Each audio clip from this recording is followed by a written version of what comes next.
சீனாவில் மீண்டும் புதிய வகை வைரஸ் பரவி வரும் நிலையில் அந்நாட்டு மக்கள் பாதிப்புக்குள்ளாகி உள்ளதாக அந்நாட்டின் ஊடகங்கள் செய்தி வெளியிட்டுள்ளன. ஹியூமன் மெட்டாப்னீமோ வைரஸ் என்ற புதிய வகை வைரஸால் சுவாச நோய் வேகமாக பரவி வருவதாக தெரிவிக்கப்படுகின்றது.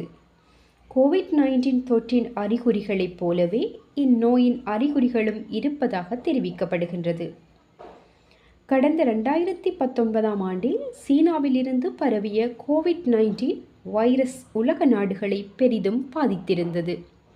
இந்நிலையில் சீனாவில் மீண்டும் புதிய வைரஸ் பரவி மக்களை பாதிப்புக்குள்ளாகி இருக்கின்றது.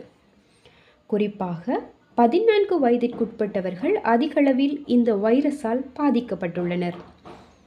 இருமல், காய்ச்சல், மூக்கடைப்பு மற்றும் மூச்சு திணறல் ஆகிய இதன் அறிகுறிகள் என்று கூறப்படுகின்றது. இந்த வைரஸால் பாதிக்கப்பட்டவர்கள் சீனாவின் பல மருத்துவமனைகளில் நிரம்பியுள்ளதாக தகவல்கள் வெளியாகியுள்ளன.